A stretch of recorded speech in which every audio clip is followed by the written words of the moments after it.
ठीक है। डॉक्टर साहब, तो क्या कहेंगे आज की आप इस मीटिंग के हवाले से, जो आपकी आज मीटिंग हुई यहाँ पे?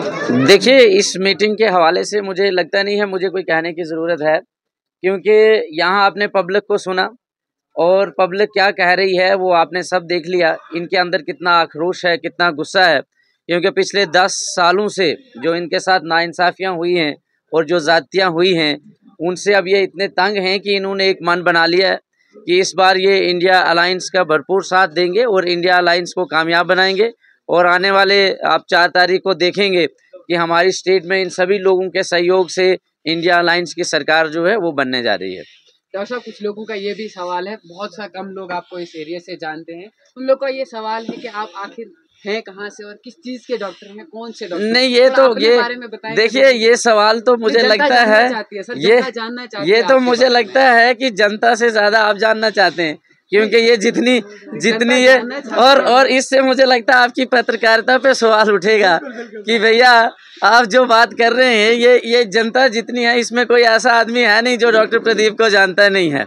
अगर ऐसे कोई आदमी होते तो आज ये मेरे साथ जो लोग खड़े हैं, जो सैलाब आपने दिन को भी देखा, तो आपका ये सवाल बनता ही नहीं है। आप मुझे बता दीजिए यहाँ कोई ऐसा शख्स है जो हमें नहीं जानता, क्योंकि ये जो लोग हैं मेरे साथ काफ़ी अरसे से जुड़े हैं और आज मेरा यहाँ आना इन्हीं लोगों की वजह है। ये लोग मुझे काफ़ी अरसे से बोल रहे हैं डॉक्टर साहब आप आते ही नहीं हैं, क्योंकि इनको इस वक्त लीडरशिप की कमी महसूस हो रही थी और मेरे आने से ये इतना खुश है कि इनकी खुशी आपने देख ही ली आज कि किस कदर लोग जज्बाती होके यहाँ इन्होंने एक जनसैलाब लाया और हमारा सहयोग के लिए अपना पूरा जो है हमारे साथ वो वादे किए हैं और अपना पूरा तामन दिया कि हम आपके साथ खड़े हैं और हमेशा खड़े रहेंगे। इसी तरीके से मैं अपने लोगों के साथ हमेशा खड़ा रहूँगा, इनकी लड़ाई लड़ेंगे। सर, डोडा वेस्ट की अगर बात की जाए तो मरमत एक बड़ा इलाका और मरमत ही एक MLA भी बनाता है, या सबको पता है। लेकिन मरमत के अंदर काफ़ी इश्यूज हैं, डिग्री कॉलेज से लेके टनल से लेकर छोटे मोटे इशू, फायर ब्रिगेड की गाड़ियाँ तक। आपने सुन लिया होगा कि मैंने इन लोगों से पहले ही मुखातिब होके कहा कि यहाँ जो सरकारें हैं वो झूठ की राजनीति करती हैं और इसी तरीके से मरमत वालों के साथ भी एक ऐसा ही झूठ हुआ है और इन्हें गुमराह कर दिया गया, जबकि इन्होंने झूठी के कॉलेज की अनाउंसमेंट करी और आज तक डिग्री कॉलेज मोहम्मद कहीं कागजों में है ही नहीं। तो और आपके जो टनल हैं, जो आपके रिसोर्सेज हैं, उसमें कोई मरमत के नौजवानों को एडजस्ट नहीं किया जा रहा, बाहर के लोग ला रहे हैं, आपके हकूक़ छीने जा रहे हैं। और ये बात मैं आपकी बात से बिल्कुल सहमति रखता हूँ कि मरमत ही ऐसा इलाका है कि जो हुकूमतें बनाता है और हुकूमतें पलटता है। तो आज मुझे पूरी उम्मीद है कि इस बार फिर से मरमत के लोग जो हैं, ये लोग जो इनके साथ ज़्यादतियाँ करेंगे, इनको हटाएंगे और हमारी अपनी सरकार बनाएंगे, इंडिया अलायंस का सहयोग करेंगे। लोगों से क्या अपील रहेगी आपकी? देखिए, डोडा वेस्ट से लेकर लोगों से तो यही अपील है कि ये एकजुट हो जाएं और ये जो ऐसी ताकतें हैं जो झूठ और फ्रेब की राजनीति करते हैं, इनको हटाएं और एक ईमानदार सरकार जो है उसको वापस लाएं। नहीं, बिल आखिर लोग इस चीज से भी डरते हैं ना कि भारतीय जनता पार्टी की तरह आप भी कहीं वादे आप तो फिर वही बात करते हैं कि लोग डरते हैं और मैं यही तो बात करता हूँ कि बीजेपी डराती है। तो इसका मतलब आप भी इस बात को तस्लीम करते हैं कि बीजेपी एक ऐसी पार्टी है जो डराती धमकाती है।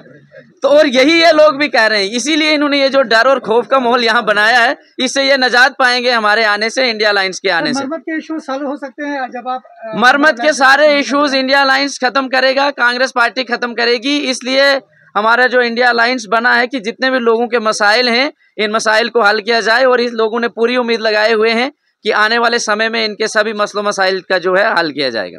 सर, जिस तरह डोडा ईस्ट की बात करें, जिस तरह गजर सिंह ने रात को जो बयानबाजी दी है, आपने देखी होगी शायद में। आपने तो देखी ली, तो मैंने आपको पहले ही कहा कि नफरत का जहर घोल रहे हैं और मैं तो आपके माध्यम से इलेक्शन कमीशन से ये अपील करता हूं कि ऐसे कैंडिडेट्स जो हैं उनका कैंडिडेचर फौरी तौर से रद्द किया जाना चाहिए, क्योंकि वो आज के दौर में भी, इस टाइम पे इलेक्शन के दौर में एक नफरत का जहर खोल रहे हैं और इस नफरत से हमारा जो भाईचारा है उसमें ये बहुत बड़ा डंट डालने वाले हैं और हमें फिर से लड़वाने की ये साजिश की जा रही है।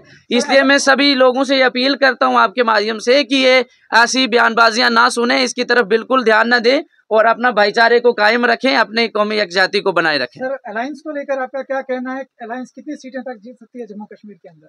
आप देखिए भैया, जो काउंटिंग बात करती है बीजेपी, हम कभी नंबर नहीं गिनते और ना हम नंबरों पे भरोसा रखते हैं। ये जो 50 पार कहने वाले हैं, अभी तक 40-45 सीटों के ऊपर तो मैंडेट ही नहीं डिक्लेयर कर पाए। तो ये नंबर गेम उनकी है, हमारी नहीं है। वो आप 4 तारीख को देख लीजिएगा कि इंडिया अलायंस की कितनी सीटें आती हैं और किस तरीके से सरकार बनती है। सर आज तक मैंने अलायंस पढ़ा है या ग्रैंड अलायंस पढ़ा है, ये फ्रेंडली अलायंस क्या चीज होता है सर? वो भी देख लीजिए कि फ्रेंडली अलायंस क्या चीज होती है, आप उसका भी देख लेंगे 4 तारीख को। कि जो भी, मैं आपको वैसे साफ अल्फाजों में समझा दूं कि जो भी हमारे कैंडिडेट्स हैं, कोई भी जीतेगा वो इंडिया अलायंस का हिस्सा है, इसी को हम फ्रेंडली अलायंस कहते हैं। चलो सर, बहुत बहुत धन्यवाद। Thank you very much.